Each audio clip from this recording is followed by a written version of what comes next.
Why do you think that's so? And I assume the implication is, of course, all lives matter because they're lives, because God created them. Yeah. Why do you think that would be considered controversial? Because the same people that have stripped us of our identity and labeled us as a color have told us what it means to be black and the vernacular that we're supposed to have. You know, my dad is an educated ex-Black Panther, and he put a text to me today. He said, "White lives matter, ha, ha, ha, ha, ha." And I said, I thought the shirt was a funny shirt. I thought the idea of me wearing it was funny. And I said, "Dad, why do you think it was funny?" He said, just a black man stating the obvious. Kanye's all over the place, so he's trying to explain why he had the White Lives Matter shirts at his fashion show. The real reason is because he doesn't know, because he was all over the place. First off, it's because it's a true reality. It's just reality. Tucker, drop your pants so I can kiss your ass a little bit more. And also, then his father, he texted with his father, and it was funny that a black man would wear a White Lives Matter shirt, especially a black man whose name is Kanye West, and has found himself in these types of shenanigans before.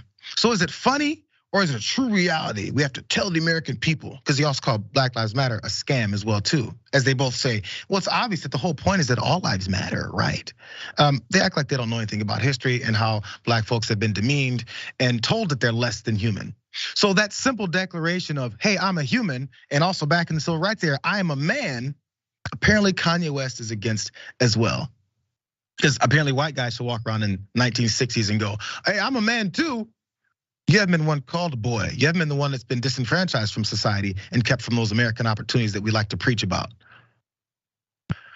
Anyways, you guys saw pictures of this. You can flash these pictures up of him and Candace Owens, and also a model showing his stupid ass shirts. You can or you can't, I don't care, you've already seen it. Anyways, he went on to explain more about why he loves Donald Trump, because as you saw, before he was wearing Make America Great Again hats. Maybe that couples with his White Lives Matter shirts.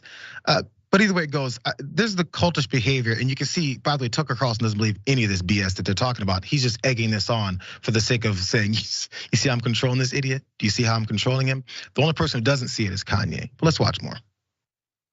I really felt like, I think I started to really feel this need to express myself on another level when Trump was running for office, and I liked him. Yes. And every single person in Hollywood, from my ex-wife to my mother-in-law to my manager at that time to my so-called friends / handlers around me, told me, like, if I said that I like Trump, that my career would be over, that my life would be over.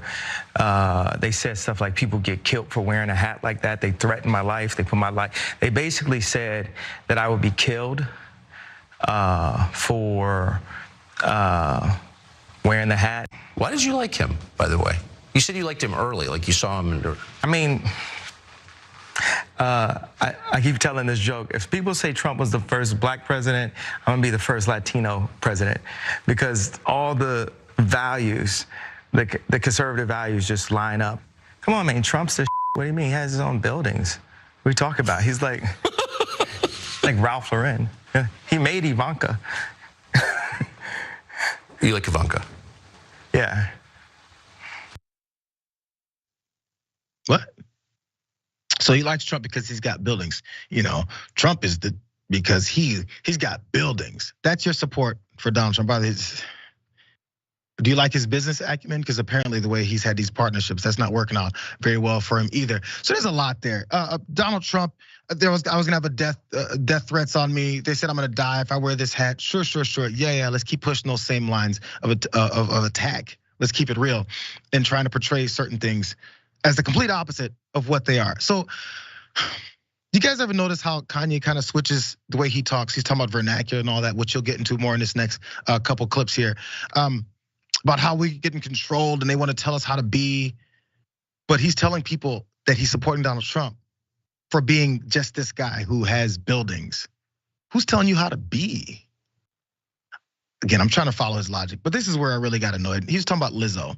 And you can imagine what he says about Lizzo and who is controlling her and telling us, whoever does appreciate Lizzo and her talents, who is telling us why to like her. I think you could have seen this type of line of commentary going. Here's Kanye on Lizzo. Now let's talk about Gabby and my good friend Lizzo.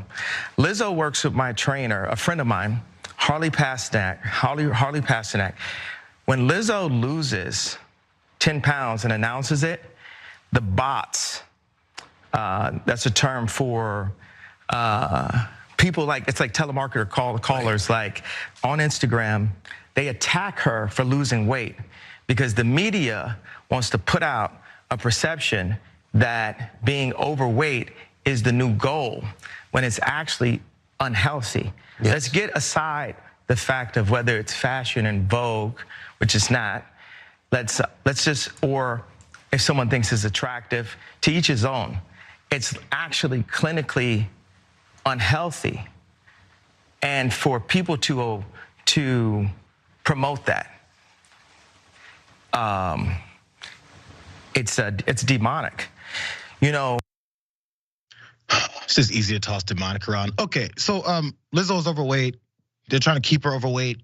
She's obese. She's unhealthy because it's not Vogue and it's not fashion. So again, Kanye thinks he brought up Ralph Lauren, comparing him to Donald Trump. They've got things. That's why I worship people like Donald Trump. So the media, I just want to recap. The media is telling people to support Lizzo. Who's the media? Because he said it was also bots. Bots are also the media.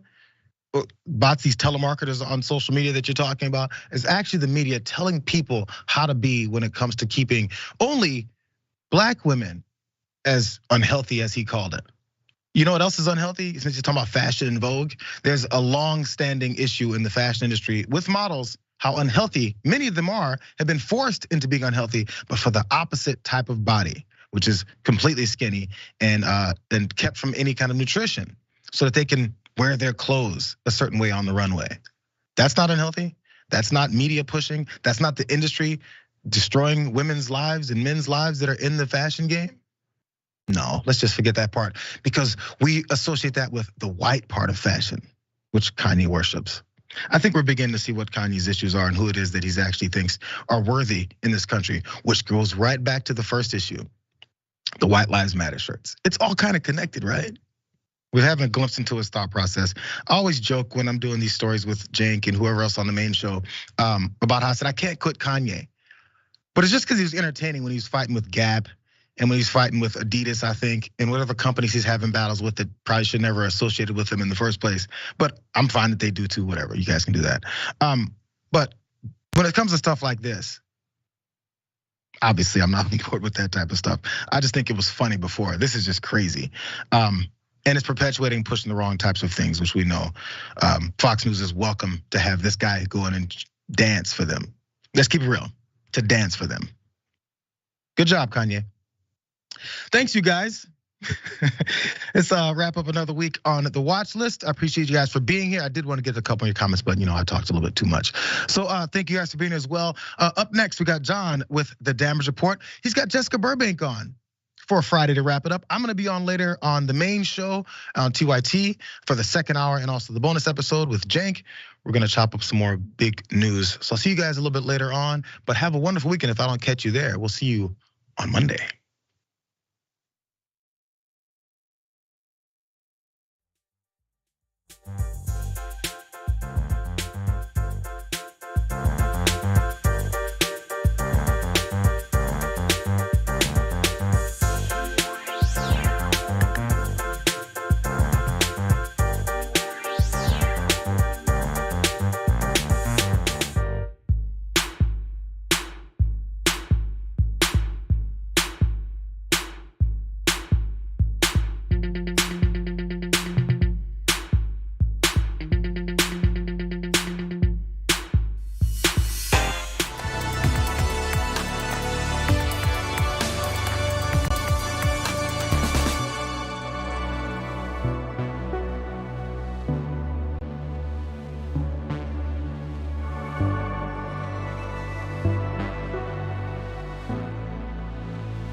Welcome one and all to the Friday edition of the Damage Report with me, John Iadarola, and joining us in place of Brett Ehrlich at long last. He has been ousted at least for a month or so.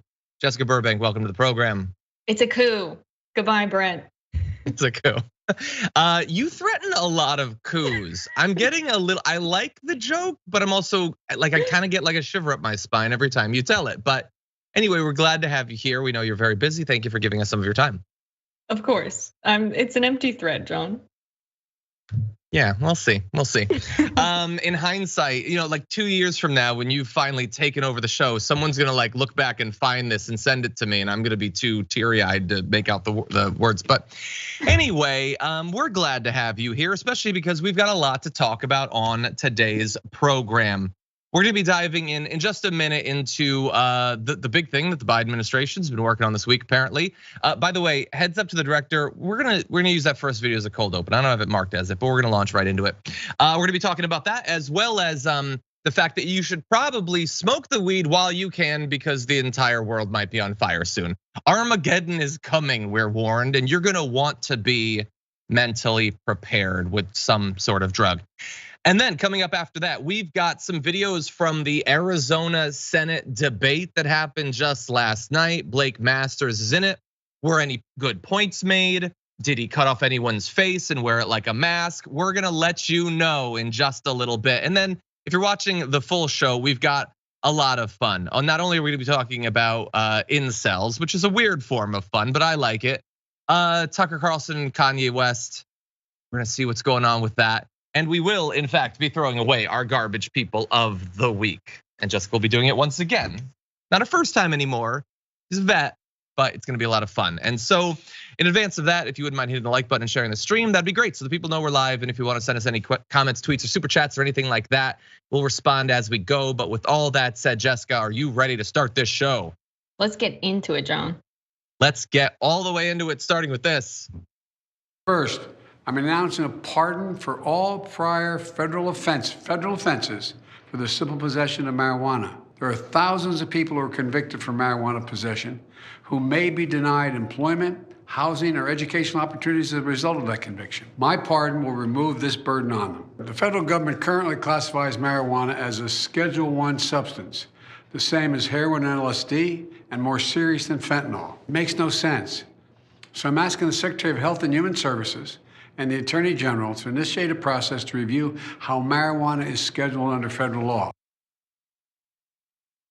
So apparently Biden was listening when we've said over and over for the past couple of years, just like do something, man. Like you've wanted to be president your whole life, do something with the position, and he is. And look, honestly, the past couple of months, he's been far more active. I don't know what chemical substance they've been mixing into his Raisin brand, but he's fired up, and soon you'll be able to fire up without worrying about needlessly spending time in prison. So we're gonna take the couple of different things that he's doing in turn and then debate, is this great?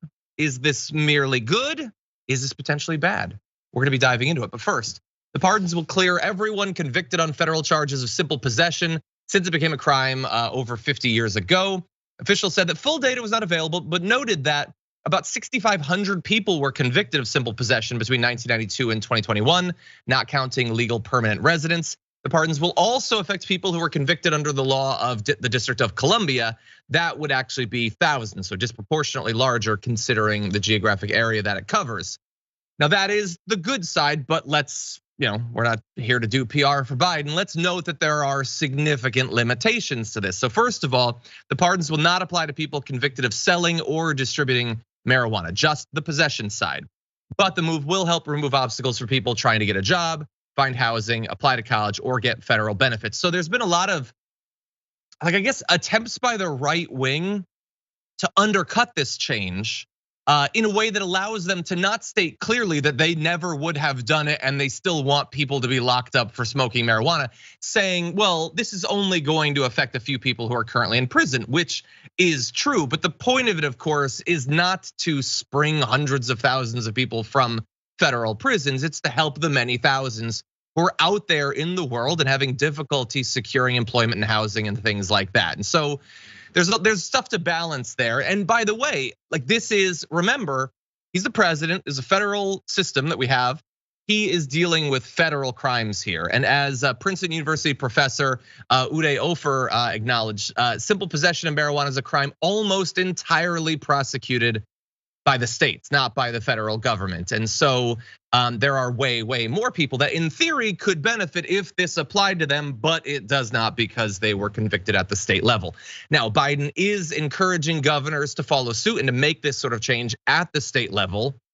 The issue with that is the states that tend to have the most draconian anti-drug policies are also states where the Republican governors there have no interest in what Joe Biden wants. And so I don't expect them to care much about this change. But acknowledging that there are other limitations that we're gonna dive into, Jessica Burbank, what do you think? Were you shocked? I mean, there was no real warning that this was going to happen other than perhaps John Fetterman talking to Biden about decriminalization when he visited over around like Labor Day or whatever.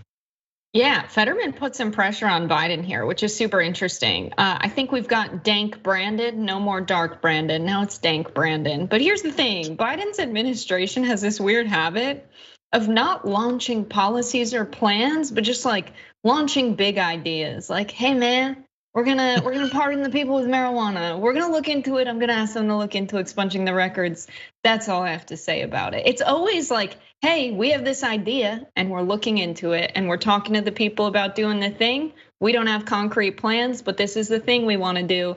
And then a few weeks later, it's like, actually, we're not gonna cancel all of that student loan debt. What's gonna happen in a few weeks? Is it gonna be like, well, we looked into it and we found out we actually can't change the schedule for marijuana. I'm sorry. So I'm not a big fan of that approach to governing. You're the president. You should come forth and say, we're giving these resources to overlook everybody's records, people who had multiple sentences, who got greater sentences for other crimes because this was on their record. There needs to be an elaborate plan to correct this. It can't just be like, hey man, I'm gonna pardon some people because Fetterman sent me a tweet. It's gotta be more than that.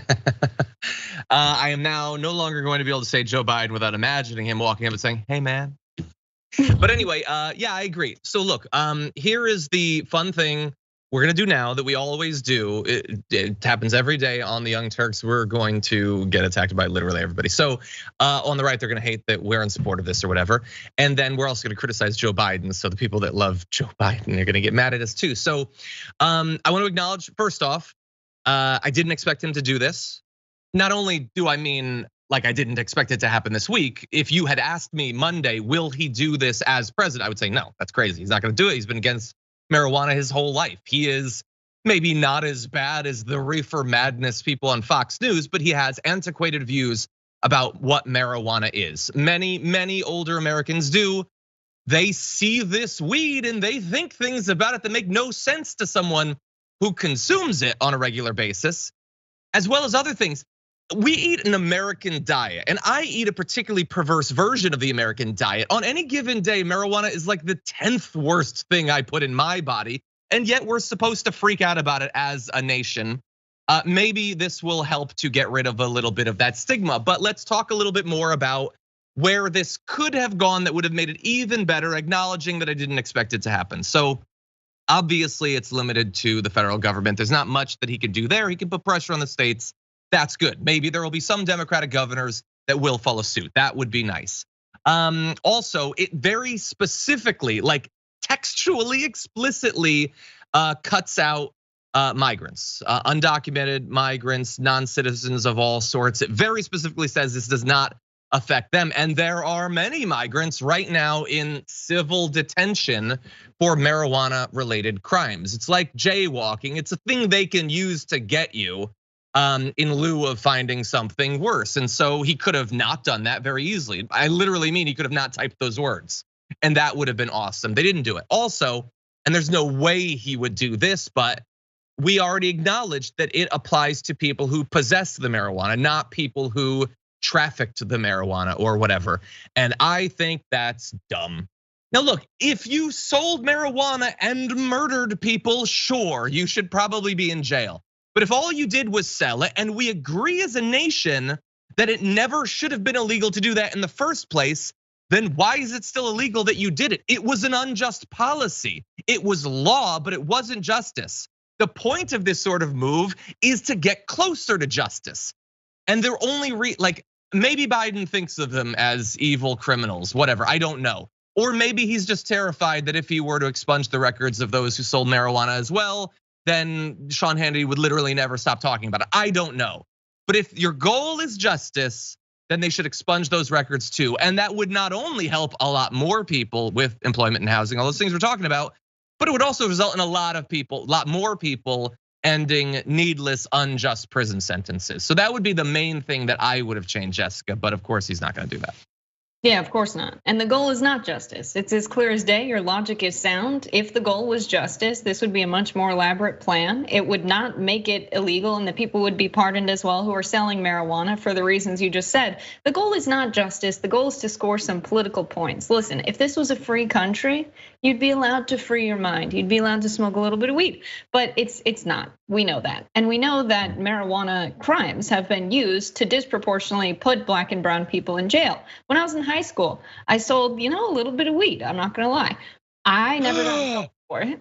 I never got in trouble for it. It's how I paid for my SATs because they were like very rich white kids in my high school. And I knew them through classes I took and I sold them weed. And that's how I ended up paying for my SAT class. It's a true story.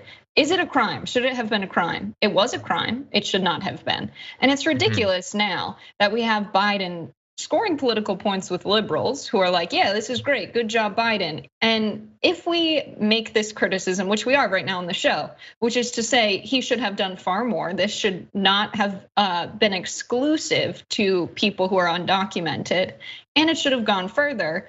There will be people that are saying, well, it's very complicated. It's really not. It's really not at all complicated to do this. And it's also not complicated for Biden to change the scheduling of marijuana. Like, you're the president of the United States. It doesn't have to be, well, I'm gonna talk to them about it and figure it out. Figure it out before you announce the plan. It's really not as complicated as these people would make it out to be. And it's crazy that Fox News is gonna be pushing some reefer madness pretty soon. And I am looking forward to it, because at this point, it's just funny. Yeah, I mean, look, the front page of Fox News already had the reefer madness. I'm sure they had it ready to go just in case.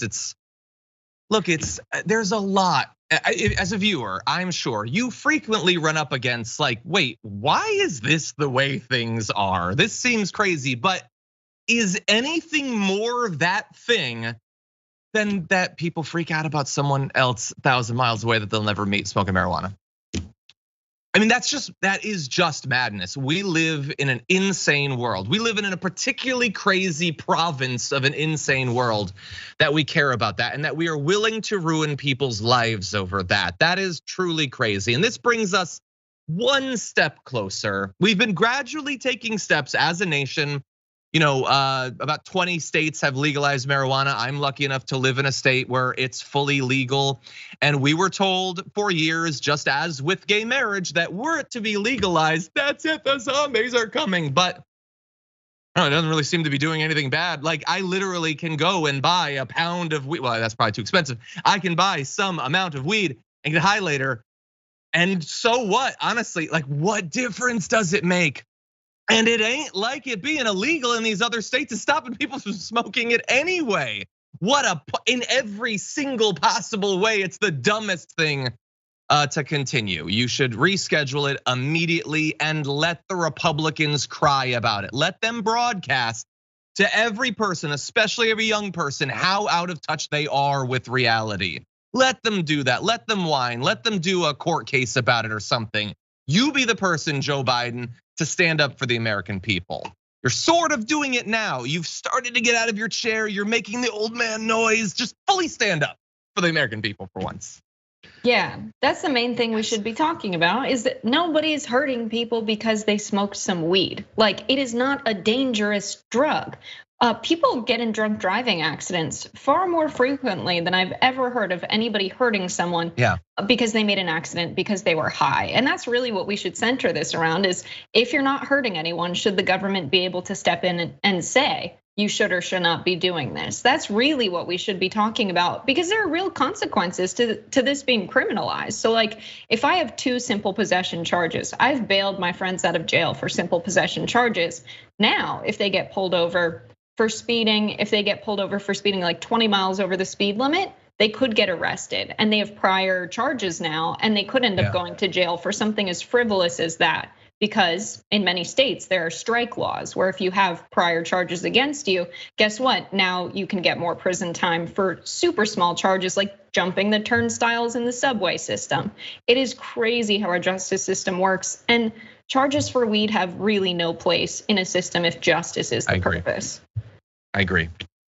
You know, I don't consume as much as some people, but I've done it many times. And the worst thing that ever happened to me was, I think one time I got really high, laid down on a couch, and I put on the Between Two Ferns movie, and I kind of thought that I was going to laugh myself to death. I survived. My abs hurt the next day. That's about the worst thing, and that was legal maybe at the time, I think. Whereas when I was a little bit younger, I once made a lasagna out of many hamburgers with layers of bacon. And that was legal. You can't lock me up for that for some reason. We don't live in a just society. Anyway, with that said, why don't we turn to something slightly different? Joe Biden giveth the good news and then he taketh away. Let's turn to that now. Joe Biden was at a fundraiser on Thursday and he raised the prospect of nuclear Armageddon. He said the prospect of Armageddon is higher than it's been since Kennedy and the Cuban Missile Crisis. He says that Vladimir Putin is not joking when he talks about potential use of tactical nuclear weapons or biological or chemical weapons, because his military is, you might say, significantly underperforming. Laser eyes. Anyway, I love a little bit of Dark Brandon when he mocks the inability of an imperial power to conquer a sovereign state. Anyway, he goes on to say, we've not faced this prospect since Kennedy and the Cuban Missile Crisis. We have a direct threat of the use of nuclear weapons if in fact things continue down the path they are going. I'm trying to figure out, what is Putin's off ramp? Where does he find a way out? Where does he find himself in a position that he does not only lose face, but lose significant power within Russia? And acknowledging, as I always do, that I am not an expert on international relations. It was one of my focuses in grad school, but I didn't get the PhD, so you don't have to listen to me. I did a little bit of research and I have actually identified the off ramp. It is the entire eastern border of Ukraine. You went across it that way. Now just go across it that way and you are off the ramp there. No more issues. Jessica, what do you think? Are you worried about tactical nukes being used? I think it's very interesting. We're at a point where, think about the Cuban Missile Crisis. This was on the news every day. Everybody was talking about it while it was going on. In the White House, it was lived 24/7. But today in America, if what Joe Biden is saying is true, and we are on the brink of nuclear war in this world, everyone's just like, yeah, oh well. Just another day in America. Like, life is so bad for everyday people that they're like, well, if it happens, it happens. What does that say about how Joe Biden's doing as a president in the state of our country? I think it says a lot that people are not particularly disturbed at the prospect of nuclear Armageddon. But the thing is like the United States has also been an aggressor in the situation of Ukraine and Russia. And for Biden to say, oh, well, now Putin might use nukes, it's like you had years to negotiate with Ukraine. And like Donald Trump did not do a great job. So Biden, maybe it's months for Biden, but they had ample time to solve this diplomatically before it got to the point we're at now, where we're spending billions on this war in Ukraine and not doing much to de-escalate ourselves. We're not really supporting these peace talks. We haven't taken a position where it's like, yes, we acknowledge there is a presence of growing fascism and Nazism in Ukraine. Let's talk with an international body about how to resolve that. The United States isn't doing a great job proposing solutions either. That being said, for Putin to react with nuclear arms usage because he is losing a war that is being fought for imperial reasons because he wants to annex Ukraine is also insane. Everybody's crazy, and it's crazy that these guys are representing people who really don't support any of this. Like, I guarantee you, most people in Russia, most people in the United States have no skin in the game. People in Ukraine are very unhappy about what's happening, but let's be real. The people that these leaders represent, who are being super unhinged with how they're using weapons that could cause mass destruction, it's insane. Like, these are supposed to be democratic countries, but our democracy hardly ever extends to foreign policy. We just trust these guys to just make decisions on our behalf that have huge consequences. Yeah, look, I'm not in Russia. Maybe the case being made domestically is effective. Maybe people are fired up about this. That hasn't seemed to be the impression I've gotten, but of course the news that I get out of Russia is of course incredibly filtered. it seems like generally imperial powers do a better job of creating a pretext for this sort of thing. Like, I lived, my political awakening was in the run up to the invasion of Afghanistan and Iraq. And I know how much pressure the media was putting on people to bow down and support the war. This just seems so tangent. That's why I joke about like literally just leave the country. Like I know that it's not as simple as that, but it feels like it should be. There's nothing to be gained there. Like just freaking go. Just go and stop having tens of thousands of your people needlessly die, even before you start launching weapons of mass destruction. It is absolute madness. And look, bearing in mind that I didn't think that the invasion would happen, or if it was gonna happen, that it wouldn't have happened when it did. One of the reasons I think a lot of people aren't as worried about nuclear weapons being used, one of the reasons why I'm maybe naively not that worried about it, is because it just does seem too crazy. It seems like I know that Russia wants to pretend that they don't need literally any allies or whatever. I kind of feel like that's crossing a line that would be damaging for Putin at that point. So I don't know, maybe I could be proven wrong. Maybe you all out there are gonna watch the damage reports someday as the nuclear fallout drops. In that case, you could probably skip the show, spend some time with your family. But I don't see it happening. I hope that I'm wrong.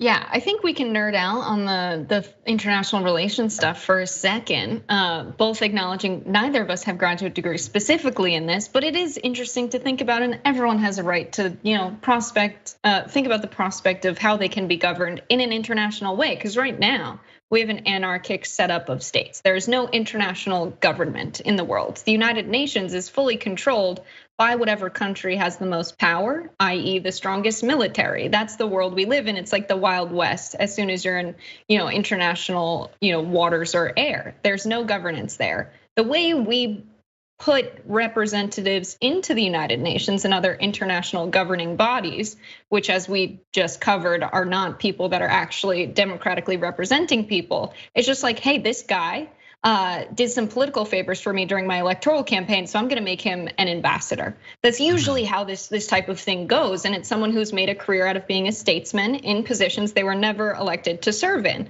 An alternative for that could be is if we elected our representatives to go represent us in international bodies. Crazy idea, but actually it makes a lot of sense the more you think about it. You're saying like literally have like a presidential election across the nation to choose our rep at the UN? Yeah, I think every country should have elected representatives on a global level because we have so many problems that require global cooperation to solve, like climate change. Yeah. That makes so much sense, and I immediately start to worry, who the hell would end up getting elected? Oh no. Oh geez, I do like that though. That's a good idea. I've never heard that proposed. Maybe we should make that happen. Okay, popular vote. Yeah, thank God for the first time. I think we're probably gonna have to take our first break. I thought maybe we'd get a chance to debate this, but we're gonna take a break. We come back, we got a lot more to get to, so don't go anywhere.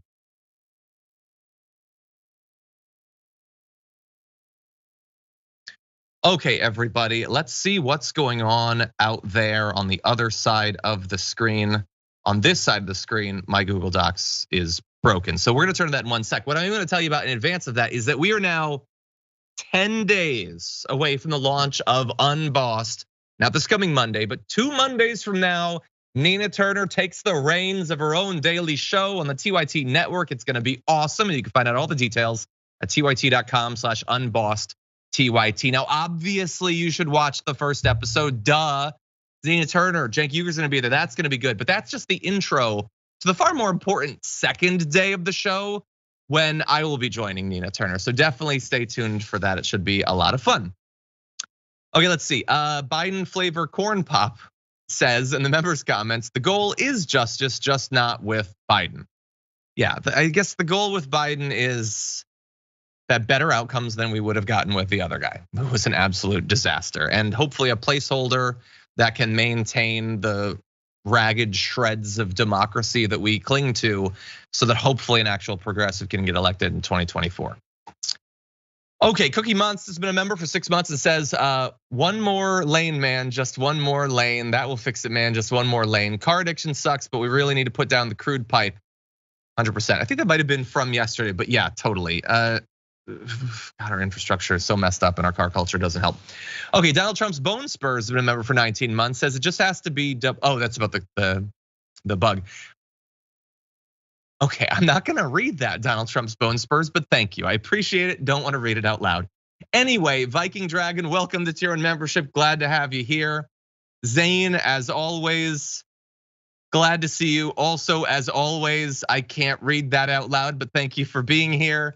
Grandma Sunshine Dragon has been a member for 19 months and says, heck yeah, it's about time. You'd think by now they'd realize weed isn't the problem. I guess baby steps, right? I'm sure my state will fight, kicking and screaming all the way. Meanwhile, there's meth everywhere. SMDH, 100%, yeah. Thank you. Esoteric Dragon, thank you for being here. Says the only thing missing from this coup is Jessica in a buffalo pelt smoking a joint at John's desk. Oh, Jesus. And horns, of course. That's the traditional coup attire in America. Don't give me ideas. Katya the Frankenfurter, member for 22 months, says, can't get my head around that this is happening while there are bans of abortion and books elsewhere in the country, alternate universes. 100%, you were talking earlier about, freeing your mind or whatever. They're literally banning books and shutting down libraries. Non-human humanist says, I'm not speaking in all non-human entities, but personally, I do not accept Herschel's apology until the women and children whom he did hurt do. Yeah, and he doesn't seem to care. Well, first of all, he's not making an apology, but even if he did, so far, he's not making it to them. Okay, Byprov says, as of a few days ago, her name is Lauren Bobo. Also, dear Jessica, Slove? I don't know if that's a reference to, I'm not sure. Did I mispronounce those words? Live, slav, slay, slove. Like live, laugh, love, but also slay. Okay, jeez. Hey, the audience and you can't have like inside jokes. That's the soft coup.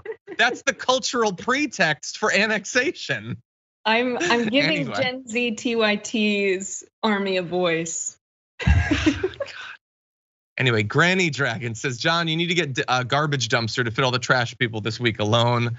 100%. I've chosen a small one. I just wanted to end with a little bit of fun, our version of it. And so that's the direction I'm gonna be going. Anyway, fat guy named Tiny, thank you for being here on Twitch. We're gonna go to more Twitch in a bit, but first, more news.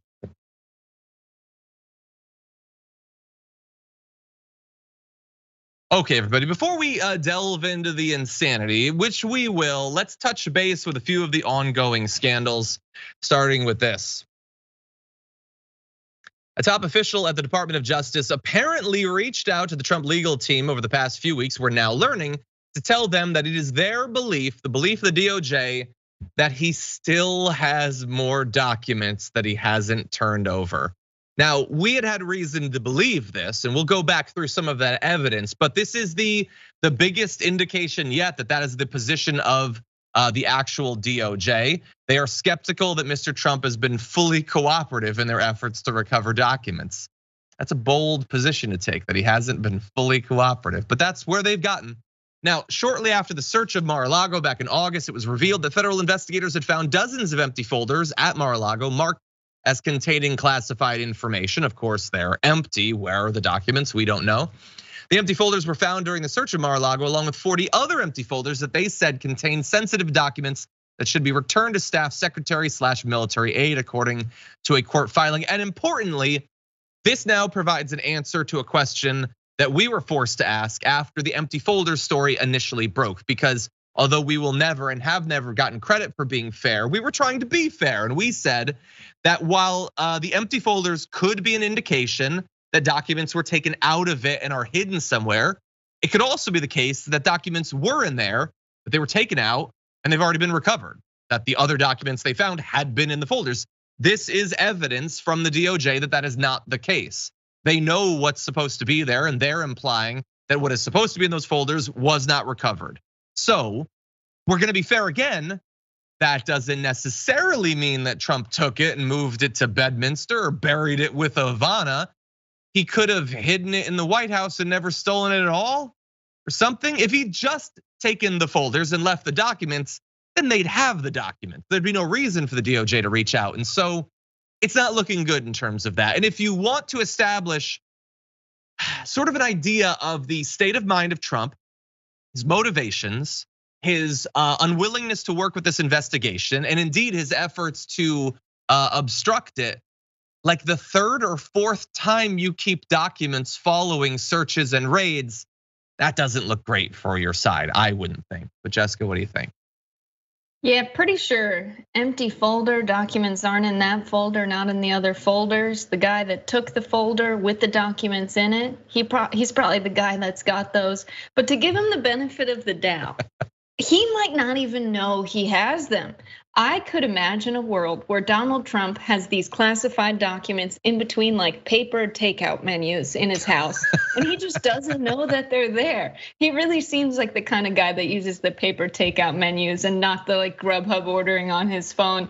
And he reads off of the menu and tells other people what he would like to order, and then he hands the menus back, and then classified documents go along with them. Nobody knows where they are. Seems like something that could happen. Nevertheless, why did it take them so long to come to this conclusion? They had so much time to look through the documents, make this determination. Also, if he took the folders with the documents, he could have taken a picture of them. He could have made a copy of them with the printer. Like, he's guilty regardless of if you recover this one copy of the classified document.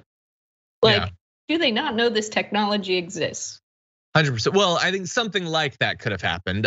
He could have had someone copy that. I have no doubt that there's no way he could operate a printer. And maybe he took a picture. He does like using his phone, but I guarantee that before he successfully got a photo of the documents, he took wide-eyed selfies by accident many, many times. Yeah, no, he probably has I mean, that's like, we're supposed to pretend that it's something else. He took the documents because he wants to take the documents. He definitely took the documents. It is still, they say, unclear what the DOJ might do. And I woke up to this really weird thing that there was different versions of this like throughout the Trump administration, where like you have some people like Lawrence Tribe that are like, oh my God, this indicates the indictments are coming. And then a bunch of other people are like, well, we looked at the actual people in the DOJ that are working on this, and they're not exactly known for being like the most bold investigators. And Merrick Garland really hasn't given any signs for the past 2 weeks that he's gonna do anything about it. And so I feel like we're in sort of the same situation. The facts remain largely the same. He definitely did it. He knew what he was doing. He didn't declassify them. It was illegal. And there's no guarantee that anything bad is gonna happen to him as a result of it. So it should, maybe it will. And if not, there's still Fulton County that could produce something. But anyway, yeah, no guarantee, Jessica, that anything is gonna happen to him. Yeah, very interesting that Biden is warning us that we're nearing nuclear Armageddon. We know these classified documents contained secrets potentially related to where our nukes are, nuclear codes, things related to our national security. We also know that foreign nationals frequent Mar-a-Lago where Donald Trump lives. The fact that people in the DOJ are not taking this as seriously as it is concerning for everybody, because regardless of if America's warranted the enemies they've created in the world based on how they've acted, the people that live in the United States that will face the consequences if Donald Trump gives this information, sells it to someone, or just shares it with his buddies because he hates Joe Biden, there are real consequences to that people will face. And so inaction on behalf of the DOJ right now has huge consequences. It is criminal. So the fact that Merrick Garland's kind of sitting on his hands, like, we shouldn't be hoping that some Fulton County prosecutor gets Donald Trump when he's committing crimes of this scale. Yeah, we would be unwise to put all of our faith in that DA. Instead, we should put it all in Raymond Dearie, the special master. Surely he'll save us. Anyway, we'll see. Stay tuned. He'll eventually have his conclusion. And by the way, next week there are more of the January 6 hearings, probably the last of the January 6 hearings scheduled to happen. And so I'm sure we'll be doing live coverage, and who knows what they'll show. Anyway, with that said, I think that we should probably jump ahead to the second part of this block. Whenever you're ready, we can launch directly into this video. I remember a very famous pollster, very well-known, John McLaughlin, came to my office just prior to the plague coming in. He said, sir, if George Washington and Abraham Lincoln came alive from the dead and they formed a president, vice president team, you would beat them by 40%. That's how good our numbers were. You lost though. Like, okay. I mean, we were up by a lot before we lost in the end of the fourth quarter. I mean, yeah, like I was up at the casino by thousands of dollars before I lost my house. Okay, if that makes you feel better, which apparently it does, since Trump is bringing it up like a year and a half after he lost the election. But it's a weird hypothetical, isn't it? That George Washington and Abraham Lincoln would come back and team up when both seem like pretty big personalities. Do they agree that much on policy? It's this weird ahistorical take. You know, history isn't like one point in time. They come from very different eras, probably have very different positions on certain important issues, like slavery, for instance.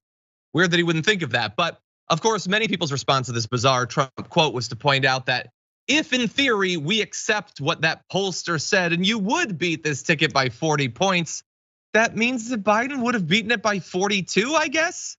I don't know, Jessica, what do you think? I know you're a student of history. Yeah, when Donald Trump gives these speeches, it reminds me of when you're asked to give a child a bedtime story and you're just making stuff up as you go. He's like, Abraham Lincoln. It's like the pausing is really interesting. Like, how does he come up with the words before he says them? I really don't understand. But it's precisely that. It's all fiction. He's regurgitating some half-baked version of a poll that he saw. He clearly doesn't understand statistics because you're absolutely right. If it was a 40-point difference and Biden was ahead by 2, Biden would have 42. Like, it just doesn't make any sense. But I do quite enjoy that we still get these ramblings from Donald Trump, but it is scary that people are listening to this and will make decisions when they go and cast ballots in our country based off of what he's saying. Yeah. So it's fun to make fun of and watch, but very scary actually.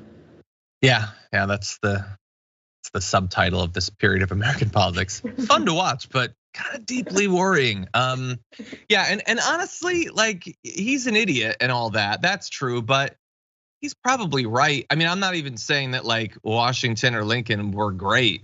They were white men who lived hundreds of years ago. Do you have any idea what a conversation with them would have been like? Think about it for a second. But I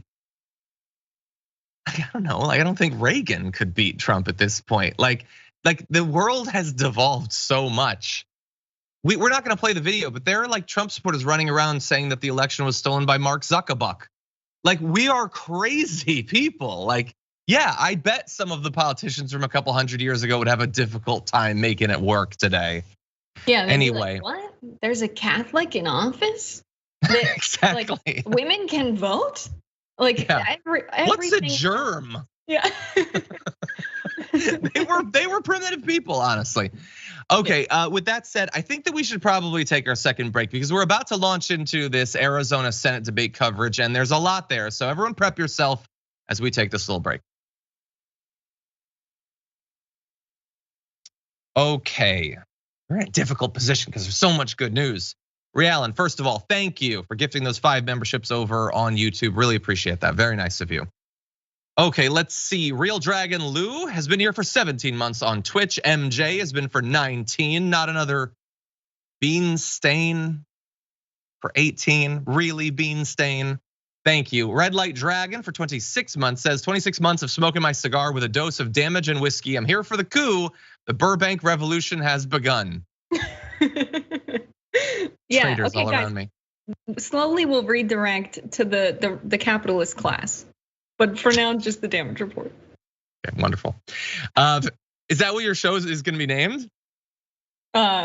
Taking over the capitalist class or just Burbank Revolution? Oh, I thought it was the capitalist class was like your play on words for it. Okay. We'll have to make a t-shirt. Fascist Kill has been here for 24 months, says John is going to take out the trash, but before that, Jessica's gonna take it to the Burbank.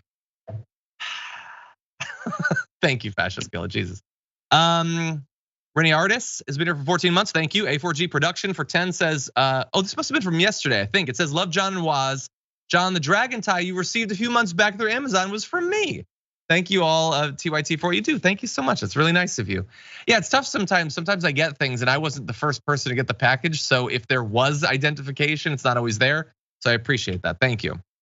Woody Invincible's been here for 12 months, says it has now officially been a full year since my big brother introduced me to TYT. Thanks for helping quell some of the horrific anxiety of the world. Thank you. I don't know if Woody Invincible wrote that before we talked about nuclear annihilation. But thank you. Linan 15's been here for 18 months. Says the president is here flying over our area. We do need the help. It's a struggle, that's for sure. Also, I couldn't get service for 5 days and went through damage report TYT withdrawal. Thank you all. Thank you. I'm sorry about what you've been through. I'm sure you are lacking more substantive things than just access to my thoughts, but I appreciate the shout out. Let's see, Moondragon says in a super chat, Mooney and his spouse have back-to-back birthdays. Can Gumby get a shout out for her 49th? Gumby can. Happy birthday, Gumby. Early Bird, hey Early Bird, says, hey John, my brother's getting married today. Can I get a shout out for Brother and Breezy and their undead themed vampire wedding? Well, that's awesome. So first of all, of course you can. Consider them shouted out. A vampire themed wedding. What do you think, Jessica? Yeah, I like it. Do whatever you want. That's my philosophy. Okay. To the extent that my wedding had a theme, which it kind of did, it was a little bit of a mishmash of multiple fantasy intellectual properties, but there was a very heavy dose of Lord of the Rings. We had like our special drinks were named after things from Middle Earth. We came out to one of the songs from Lord of the Rings. Although my friend Quay, who officiated, was wearing the Meister's chain from Game of Thrones. So not all of it was canonical, but anyway. Weddings freak me out. I can't do it. Why is that? I would like to just elope in the desert in the middle of nowhere because you have to be in love in front of many people, and that concept freaks me out. I don't want to have to fake love for a couple of hours. You realize that if you're in a marriage, you have to fake love for longer than a few hours. I didn't say faking it. I just don't want people watching. It's a spectacle.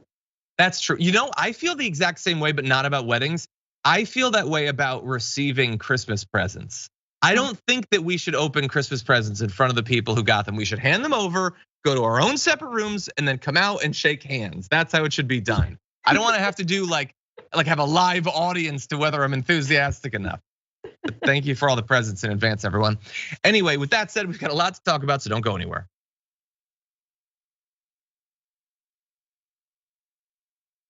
Okay, we're gonna see how much we can fit into the next 18 minutes or so. Let's jump directly into this. Have you always supported the 15-week limit? Well, Arizona just passed the law last year, and Senator Graham just introduced the bill last month. Right, but my question is, have you always supported that kind of? I couldn't support a bill 9 months ago if it was just introduced last month. It's not the bill, it's the limit. Have you always supported that limit? That kind of limit? I believe Arizona's got the right to make its laws. That's the whole point of reversing Roe versus Wade. And I believe in a federal backstop. I think at the federal level, we should not be allowing late-term partial birth abortion all the way up until the moment of birth, and except for to save the life of the mother. So if you've watched Blake Masters' videos, you've come away with a couple of obvious conclusions. One, he definitely considers himself to be a tough guy. And two, he probably has some form of cage in his basement. I don't know if it's human-sized or animal-sized, but some mammal is being kept against its will in his basement, allegedly. But to the tough guy thing, here's an idea, Blake Masters. Just say what you believe, tough guy. Well, I think that Arizona has the right to make a law. Yeah, literally everybody believes that, and any politician can say that. What do you believe, buddy? You want to get elected, and you want to have the ability to vote on legislation. So I'm not interested in whether you could have 9 months ago or whether states should be able to, whatever.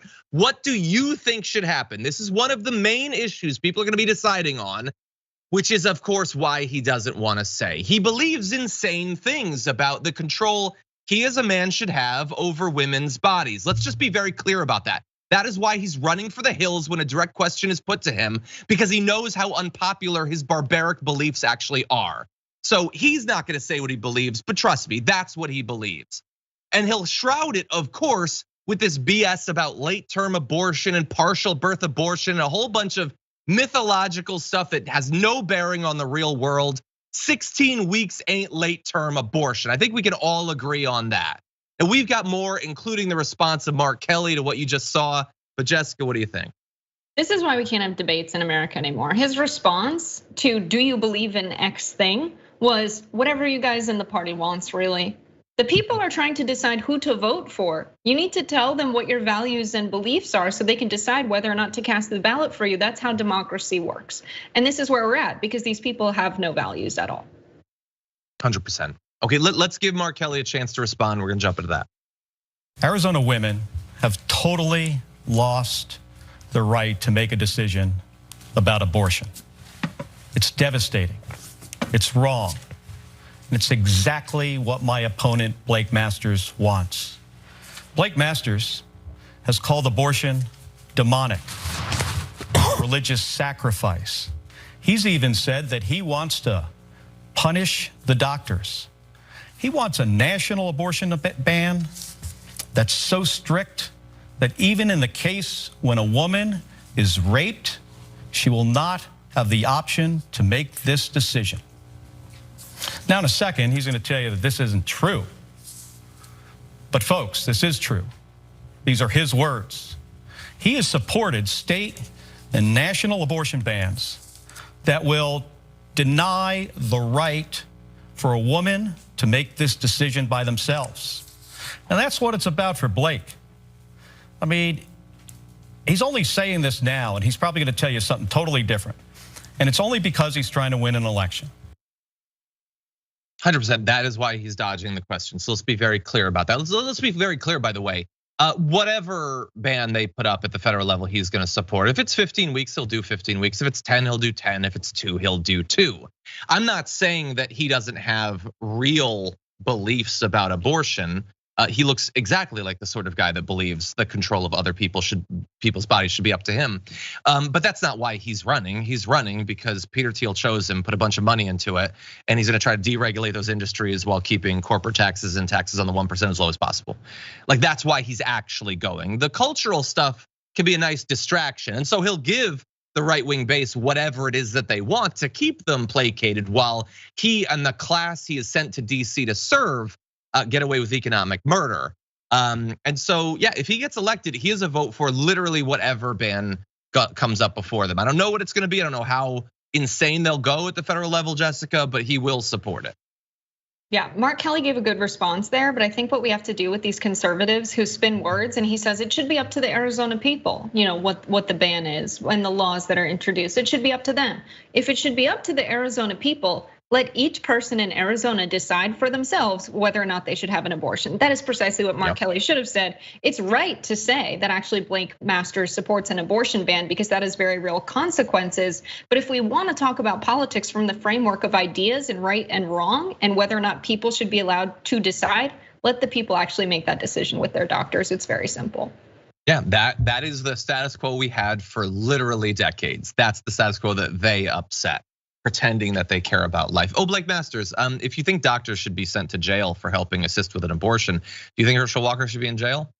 I mean, after all, he hired a hitman to commit murder when it came to that abortion. Should he be in jail? I have a feeling he probably wouldn't support that. Now, that said, we need to move on to other news. So we're gonna jump ahead to the D block. Regrettably, we can't quite get to this other Blake Masters thing. It would have been so good, but we don't have much time. So why don't we jump into that? This week, we found out that Elon Musk, after spending literally months pretending to care about bots, is once again ready to pay what he said he would pay for Twitter. Basically, genius Einstein business stuff. In any event, there are new updates, including as of just yesterday. A judge has said that the trial, which was set to begin very soon between Twitter and Elon Musk, is on hold for a short period to give a little bit more time for their deal to potentially close. Sources say that Musk and Twitter are negotiating a potential resolution to their dispute. But I do like that Twitter held to starting that trial. They did not back off earlier this week as Elon Musk wanted them to when he said he would pay them, because there was no assurance that he actually would. And he's already demonstrated multiple times throughout this year that you cannot trust him to do the things that he says that he will. And so good move there by Twitter. And during that time, by the way, there's been some interesting developments that imply that Elon Musk might not be ready to actually close this deal, at least as it had previously been constituted. Some potential funders of the deal, they're supposed to be funding his portion of the money, are backing away. Multiple different Apollo Global Management and 6th Street, they were, I think just 6th Street alone were supposed to be contributing $1 billion towards it. Other funders are backing away as well. And remember, the fact that he made this deal and then seemed to have a bunch of trouble financing, it caused a lot of trouble, not only for him, but also for the stock price of Tesla. And while at this point, he's sold about $32 billion of stock in Tesla to free up cash for this deal, he still owes a significant portion towards that. And there's no guarantee at this point that he's going to have it. So I don't know exactly what's gonna happen. I've looked to his Twitter account to see how serious he might be about this deal. And while he didn't talk about it directly, I do think I came away with an idea of how serious he is, because his tweets recently have been things like, war is the ultimate Supreme Court. Okay, Cybertruck will be waterproof enough to serve as a boat, crossing rivers, lakes, and even seas. Or when he tried to, via tweet, negotiate a peace deal between Ukraine and Russia. I think he's probably serious. I don't think they need the lawsuit. I think that they can just take his deal to the bank. Jessica, what do you think?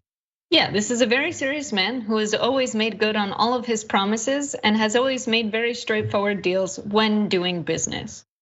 No, the one interesting thing is he can't use his platform now, again, to inflate the price of Dogecoin so that he actually has the money to back up this deal, because he's facing a $258 billion lawsuit for running Dogecoin like a pyramid scheme to make money, which is exactly what he does with Tesla stock, which is to use his public platform to try and inflate the price. Is he actually close to making those robots that he unveiled this week? Is he actually close to getting these trucks to the market? Or is he doing another PR campaign to increase the price of Tesla stock so he has the money to back up the deal he promised when he doesn't actually have the money to back up that deal? It's more of the same. It's his typical con game. Yeah, 100%. No, I think that that's a great read. Putting it out there to seem as if they're working on something when other companies have been working on robots like that for years are like, yeah, you made the thing that Sony made like 10 years ago. Great, that's awesome. Is the robot gonna come out? Is the Cybertruck gonna come out? Is he going to finally get the bargain that he wanted, an erotic massage in return for a horse? You remember that story? Isn't it weird that everyone has moved on from that story? That he offered a flight attendant a horse for an erotic massage? We will just normalize anything as a society. We feel this is not getting enough attention. No, we remember. Anyway, here's what I would like to see. I'd like to never see his face again. I would like to have him back off this deal or finalize it, ruin Twitter so I don't have to be on it anymore. Either one of those is perfectly fine for me. I'd also like to see him, like, honestly, from the point of view of Tesla, you gotta cut the cord with this guy. Tesla could be a great company as long as they're not being weighted down by this moronic anchor constantly. And I will remind you all, he's not making the cars. He's not on the line like Tony Stark, tightening bolts and stuff. He doesn't design the cars. He doesn't make the cars. He's a distraction, a figurehead. And he did a lot of damage to their stock price earlier, during a time when a lot of other companies are coming out with electric cars, and Tesla could really use a little bit of a boost. Anyway, we're gonna see what happens with the court case. It'll be continuing closer to the end of this month. Okay, with that said, why don't we talk about one more topic with what remains of this hour. Caitlin Preble was shocked to find out that her young daughter's medication was going to be denied to her because of the anti-abortion wave that's passing through this country. Now, the daughter was not looking to have an abortion. Her condition has nothing to do with that, and yet it's been caught up with this anti-abortion fervor, and she's speaking out. I want to give you a little bit of what she had to say in this clip. I was in there very upset. I was shaking, I was crying. I was really mad.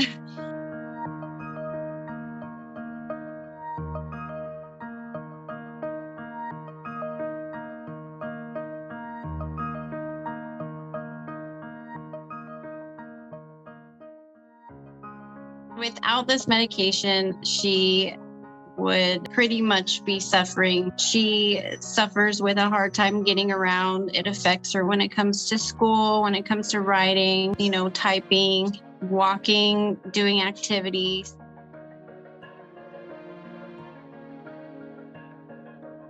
Talked to the pharmacist, and the pharmacist said, I denied it because she's 14 years old. Okay, so a 14-year-old girl who is suffering from chronic pain caused by this arthritis, because the medication that she needs can, in theory, be used to have an abortion, she's denied. And a pharmacist apparently doesn't have a problem with that. either doesn't know or doesn't care that it has other uses. And I mean, look, this is the state that we're in. As of right now, by the way, that's the state of this. She doesn't know if she's gonna be able to get this medication in the future because she regrettably lives in a barbaric nation that doesn't care about whether people live, die, or suffer because of the political decisions of other people. And so my heart goes out to Caitlyn as well as her daughter as they continue to struggle against this, and hopefully we'll be able to get the medication that she needs. Jessica, what do you think?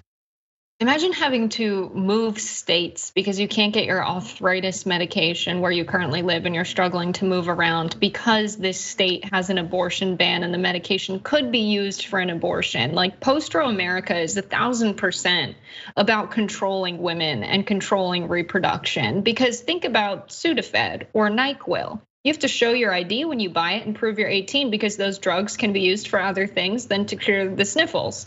But we don't ban people from taking those drugs. The extent of control that they're trying to exercise over women in this world is disgusting. She has arthritis. There are also women who are trying to receive care for other conditions that can't. There are women who are trying to get hysterectomies and they're being denied that medical coverage because they could want to get pregnant someday. And the state and the people in power would rather keep them fertile. That's a reason to deny someone medical care in a free country. It's not a free country. Yeah, 100%. And look, when you have your laws being crafted in this incredibly unjust, inhumane way, it is going to throw up barbaric consequences like this. Not only this is terrible, but women who've had miscarriages being investigated by the police, potentially spending time in jail. And by the way, all of this is where we're at right now in the immediate aftermath of Roe v. Wade being destroyed. We're just getting started with what some of these Republican states are gonna do, the legislation they're gonna pass. As we said at the time, they are not going to suddenly be satiated. They've been salivating for more than half a century at destroying these rights. That has been the motivating force behind like at least a third of their base. You think they're just gonna like, oh yeah, no, I guess those people don't care about politics anymore and they're just gonna sit casually by? No, they are going to keep those people fired up by chipping away more and more and more rights. And you're gonna see more injustice like this. And my final point, while we should identify these sorts of things and stop them from happening, because they are unjust, bear in mind, it's not as if this thing wasn't happening, if she was able to get her medication, then we're good. The simple denial of access to control what happens to your body should be more than enough to motivate all of us to throw these people out of office. Just on top of that, you get horrendous, horrible outcomes like this. Now, unfortunately, that is all the time that we have for the first hour of the Damage Report. Thank you everyone watching on the linear platforms or listening on the podcast. We always appreciate that. For those of you on other platforms, though, we've got a lot more news to get to. After just a couple-minute break, we will be throwing away our garbage people of the week, so don't go anywhere.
Welcome back to the Aftermath, everybody, with me, John Iadarola, and Jessica Burbank. Jessica, welcome to the show again after that break. Glad to have you here. What have you been working on recently? On Rebel HQ, on TikTok, what have you been covering? Okay, Rebel HQ, it's been a lot of stuff about rich people acting crazy. So there's a recent video that I found. Someone infiltrated a Nancy Pelosi fundraiser dinner where their tickets were $50,000. It was in like San Francisco. His friend works in tech, couldn't go. He got the ticket and then he went on a podcast and like spilled the beans about what went down. That's a good one. I want to find out what it's not worth it. 50,000, you could buy a car. That's so crazy. It's so crazy. Yeah, the state of our politics is an absolute mess. And then of course, she's spending her time now blocking legislation that would prevent people in office from trading stocks. That's what she's up to. It's a wise investment on her part. Anyway, I'm gonna read a few people's comments before we jump into our next topic. Starting with you, Descender Dragon, who sent a super chat saying, I agree with the new captain's take on marriage. Small and remote is best. My wife and I just got married in a rose garden with one friend as a witness. We posed with ring pops and I sang Monty Python songs. Much love. I love that. I don't like the casual reference to a new captain, but I like the rest of what was in that super chat. By the way, my wife and I, our original plan was to get married in our backyard. And then we found out it was gonna rain on the day. So like a week and a half out from, we had to find a venue for the wedding. So that was exciting. Anyway, James Cruiser says, Viva la Burbank. I don't like this at all, what's happening? Kaisk says, Nine-Tailed Dragon, just learned a quote that reminds me of Walker. Not word for word, but be wary of buying shirts from naked people. Okay, that's good. My Money into Building says, I'm just now shaking off being high AF because of all the weed I consumed when my friends were in town. Also, I discovered TDR in 2020 because I needed something to listen to while I was growing weed. Yes, the home gardener community is a big part of our audience. Thank you. Kathy Harvey, thank you for being here over on YouTube. David Lucero as well. Megan Satanis has been here for 20 months, says Putin is a little boy with big toys and someone needs to take his toys away. Good luck with that. Let's see. The Dark Phoenix says, on my way to work, I saw an 18-wheeler with a Nazi eagle and wreath design on the trailer. Thoughts, John? Company is called TOR Transportation in Texas. Okay. Call the how's my driving number on the back and be like, the driving is awful, so bad, all over the road. Yeah, unfortunately, if you point out that they weren't driving well, they'll say they were just following orders. Anyway, I'm gonna look it up after the show. Thank you for letting me know about that. Katya the Frankenfurter finally says, can't get my head around. Oh, we did read that. Thank you, Katya, as always, for being here. Okay, with that, we do have a lot to talk about, so let's launch into this first video. So the answer to why I wrote White Lives Matter on a shirt is because they do. It's the obvious thing. Yeah. It's not just the quote from Kanye, it's the yeah from Tucker. His yeah isn't so much a response to what Kanye is saying. It's him confirming that he is getting everything out of this interview that he wanted. The whole reason they set it up was for interactions like that. And Tucker Carlson is thinking about money in the bank. He's delivering for his racist audience in a big way. And we're gonna play a little bit more of Kanye for you. Not that much more because I honestly can't take it at the end of a week. But yeah, Kanye went there and he told Tucker Carlson what he wanted to hear. And Tucker watched and occasionally cackled like a hyena. And the whole thing felt to me, even as someone who disagrees basically in every way that you can with Tucker Carlson, in most ways that you can with Kanye West, the whole thing just felt disgusting to me. That Kanye West is just saying a series of insane things being exploited by people like Tucker Carlson. And of course, Kanye is an active, willing participant in the exploitation, which muddies the thing even more. But Jessica, I just hated every bit. The second I saw a tweet announcing that they would be doing that show together, I already knew that I hated it. And every clip that came out just confirmed why. Kanye West has to know that he is now being used as a tool of white supremacy to push their narrative and worldview. When you say things like white lives matter, it's ridiculous. And he's making this criticism, well, the Black Lives Matter movement didn't make a ton of accomplishments. Of course it did. Of course it did. And to say that now you're saying white lives matter because they do, Black Lives Matter was a response to the fact that white lives are protected and Black lives are treated like they're expendable in our society. It's very clear what that was a reaction to. It wasn't saying white lives don't matter, because of course they do. And so it's really sad that you have people that have a lot of fame and have a lot of money and could use their platform to make the case for the liberation of their people who are oppressed, but instead are doing interviews with Tucker Carlson and saying things to cause buzz in the media right as he's about to release new albums and new products. It's pretty disgusting. Yeah, it's. I get that that's a part of it, but is that gonna help him? Is appearing on Tucker gonna sell albums? Like, I know that a 77-year-old racist is watching that and thinking, yeah, I like this. Is he buying an album from Kanye West? That seems weird. I'm not saying it's not gonna happen at all, but it's a weird choice. And of course, Kanye can put whatever he wants on his shirts. He can put White Lives Matter. He can put nothing. It doesn't really matter. They're overpriced. They'll never be able to afford one anyway. He can say whatever he wants, but we can also identify why he's saying it. And I just hate the whole thing. Yeah, there's definitely like a personal side to this because he keeps posting on Instagram, like, if Black Lives Matter, why did nobody care when the Kardashian family tried to take my kids, which are Black? It's like your personal family matters are not the extent to the issues of race in our society. And the fact that he can't make that connection just suggests that he's a little bit unwell and projecting his personal problems onto American politics, which is counterproductive. I agree.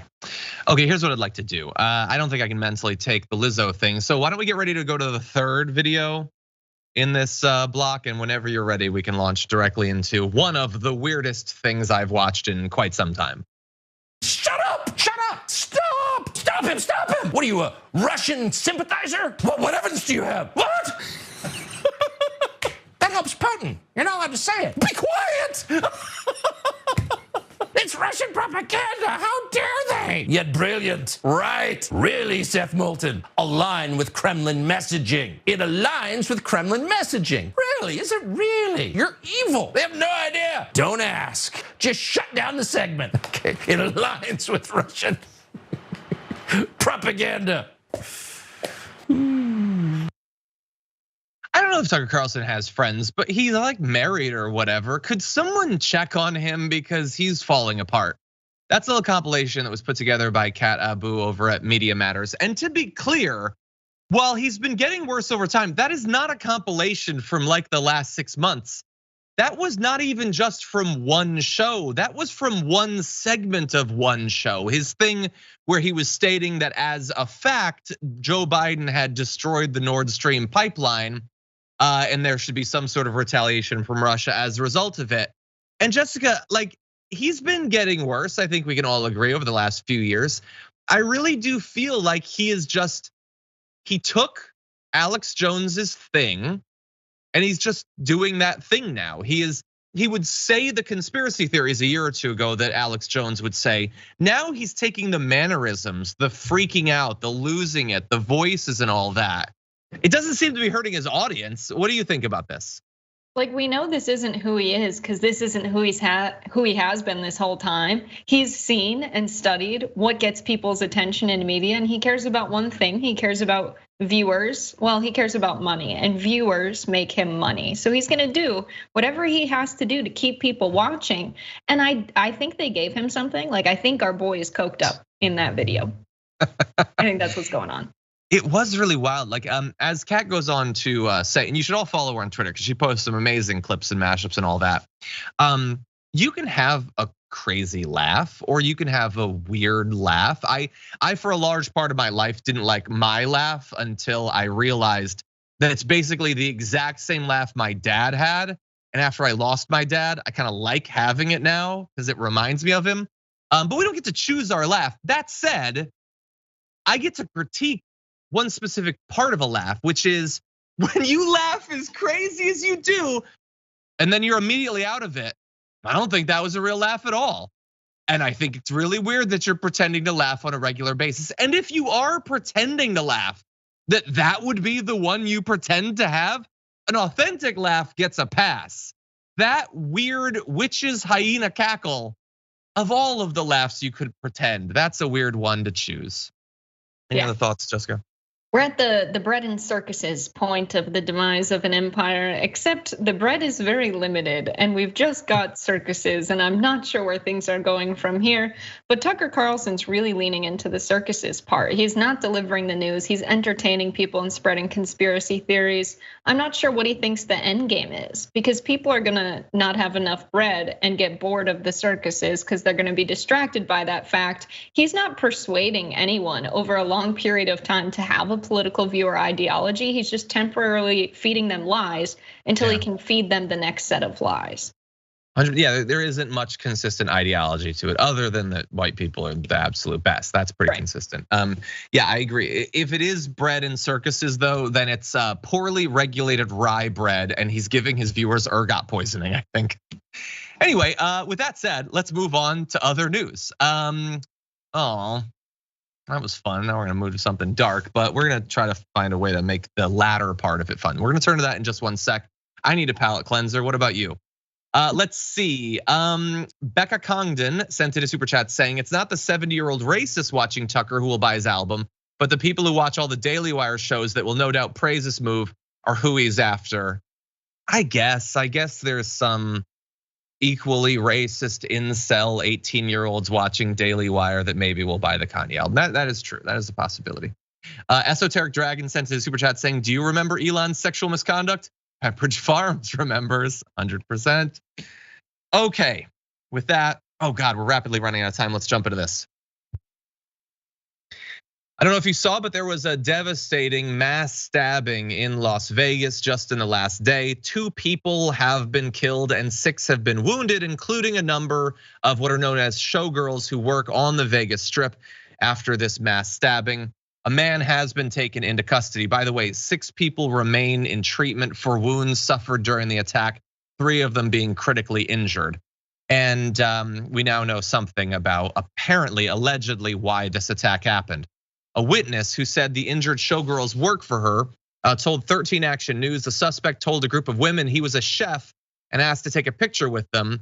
When they declined, he stabbed them. He began to stab people at multiple locations, apparently a mix of locals and tourists. People believe he used a large kitchen knife to carry out the attacks. And witnesses said some of them were showgirls taking photos, some were people taking photos with other showgirls, but multiple people have already died tragically from this attack. And there's a lot that we don't know. So let's not jump ahead of our knowledge about this guy or his history or whatever, but it feels like other forms of misogynistic mass violence that we've seen over the past few years, Jessica. Yeah, absolutely. Quite familiar with the online incels who are deeply misogynistic. And this might seem like a weird argument to make. Someone who's been like the victim of this targeted, violence and harassment from this group of people who is very online, they are very lonely. These people need support and care. So what's going wrong here is these people are very lonely. They understand that in our patriarchal capitalist society, they don't really meet the beauty standards for men, right? They're not attractive men.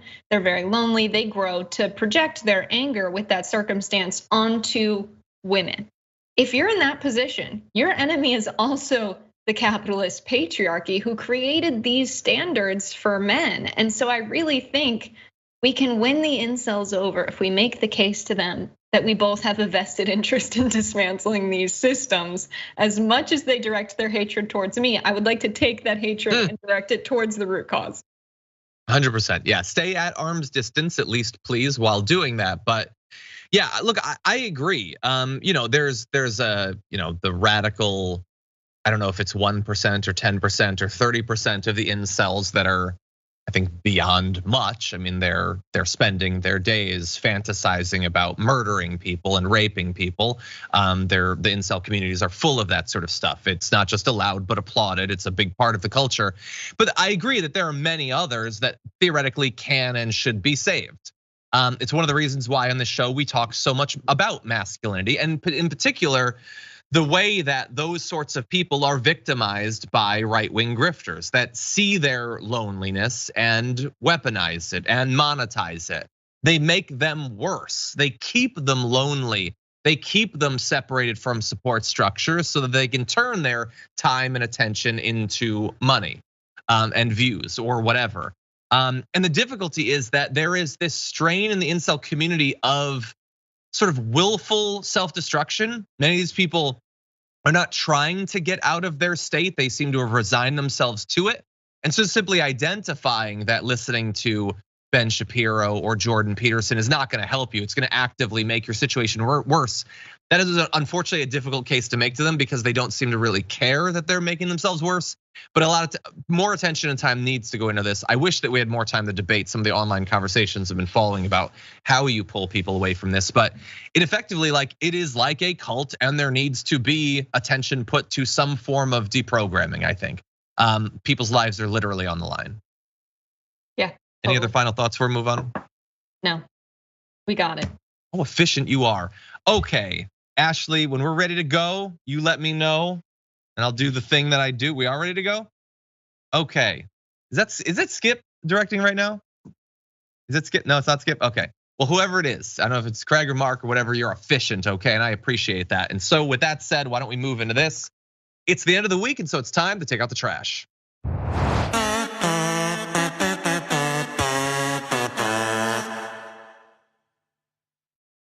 Okay, Jessica Burbank, who is your garbage person of the week? Well, it is Logan Paul. Logan Paul was talking smack about our man Bad Bunny, Benito Antonio Martinez Ocasio. Keep his name out of your mouth, Logan Paul. Logan Paul did this interview where he starts bashing Bad Bunny. Let's watch that. Bad Bunny is a Puerto Rican living in Puerto Rico who is privately taking advantage of the same tax program that he is publicly condemning. Is that true? And I know this. His act is called Two Cientos Caritos, and so does his manager. And I see things like this, and it hurts. And there are local Puerto Ricans who know about this. So I see this music video that has stuck me in the middle of it, that surrounded by context that makes me look like a vulture in Puerto Rico. ¿Qué carajo es la ley? 200 Carlitos? That is not a real law. What he's talking about doesn't exist.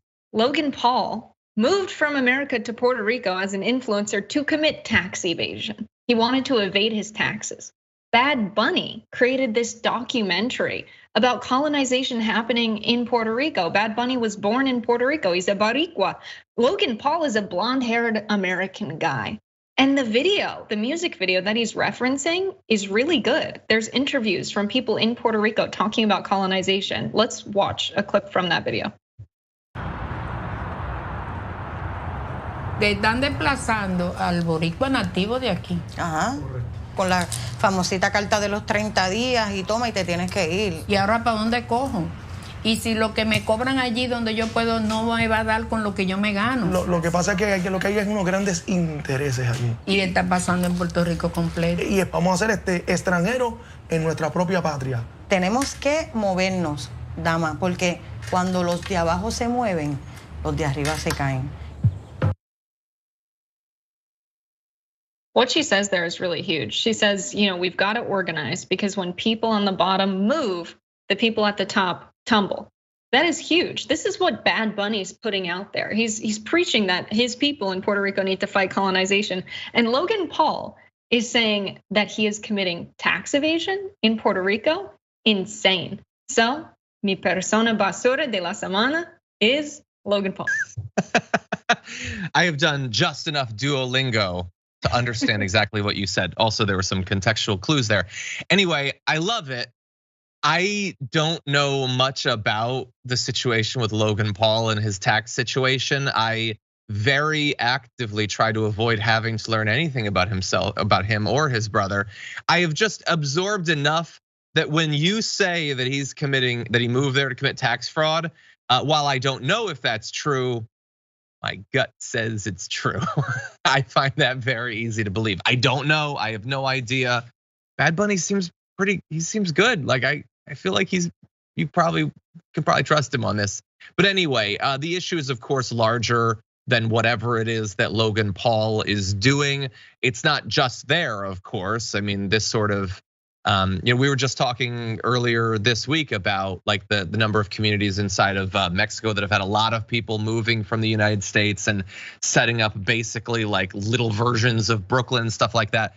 This is important, it deserves attention. And if there are artists, especially incredibly popular artists that can draw attention to that, I think is a good thing. Yeah. Good garbage person. Good job. Who is your garbage person, John? Okay. My garbage person of the week is going to be, once again, Greg Gutfeld for this. College doesn't look like it's fun anymore. Right. I mean, have you seen a lot of how miserable looking a lot of the students are? They're deliberately like uglifying themselves. You see them on TikTok. Wow. They're out of shape. They're asexual. They're rejecting the truth and beauty. They all look like rejects from a loony bin. I'd steer clear of college too. Okay, I wanted to make sure that we kept the last few seconds of that in because it's important that you know that we didn't modify that. That was Greg Gutfeld. I'm sure he'll say joking, and it's important you know that nobody there was laughing. And it left an awkward silence where he just turns and looks at the camera. He's supposed to be a really popular right-wing comedian, doesn't seem to know what he's doing. Anyway, the point that 58-year-old man is making there is that he doesn't want to go to college because the college girls there aren't hot enough for him. That is what he decided to use his time on the massive platform of the Five to talk about. Now, more importantly, it's why he would make that point. We'll turn to that in a sec, but Jessica is someone who I'm assuming was fairly recently in college. I haven't been there for a bit. I spent many years in college and grad school, but it's been a while, so I don't know. Are the people there getting really ugly? What do you think? No, but maybe the people who wish to give their time to Greg, I don't know, maybe it's a him thing. That's all I'm gonna say. But listen, this is just the typical thing of like beauty standards changing so that women are not all dressing for the male gaze somehow leads to Greg saying college isn't fun anymore. Good. I don't want college to be fun for people like Greg. Seems like a bad dude. He seems like not a good time. The fact that people are going to college to learn, to question their beliefs, to unlearn some of these systems that lead us to toxic thinking where women always have to be dressing for the male gaze and going to college just to find mates. Now we're going to actually learn and socialize and have quality time, not just get drunk and be there to, I don't know, be eye candy for frat guys. Yeah, I don't know. Greg's not the kind of guy I would hang out with in college, and I had a great time, Greg. Yeah, and I would also, it seems based on what I've learned about you that you apparently spent your time in college well, and you drew a little bit more out of it than he apparently was able to maintain. Or maybe, look, to be fair, maybe he did learn a lot in college and came out of it quite smart. That was, of course, like 50 years ago that happened. So maybe some of it has fallen by the wayside over that half century since he was there. Anyway, just briefly, the issue, of course, isn't that he's saying this or joking or whatever. It's why. Why is he saying this? Why is he and others on Fox taking any opportunity to demonize and denigrate the idea of going to college? It's because, and this is not complicated to figure out, they don't want you to get an education.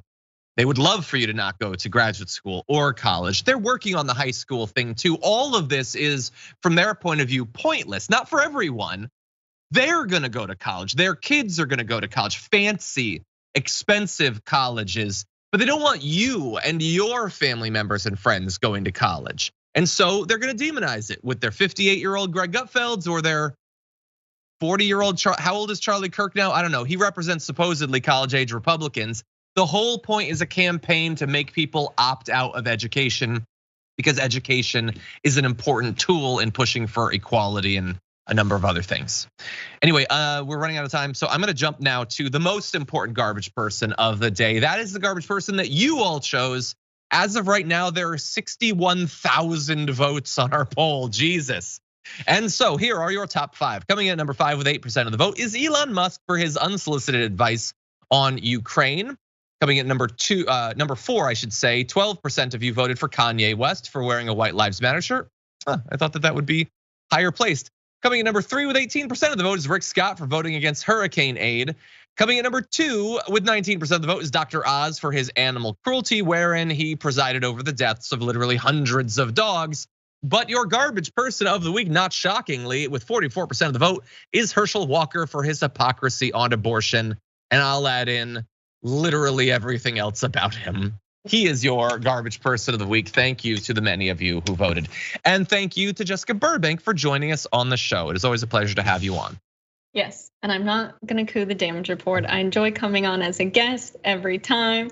Thank you so much for having me, John. Thank you. We are glad to have you on as a guest, as well as recently a fill-in when I'm away, literally leading the show, and you did a great job, so thank you. And peaceful transition of power back.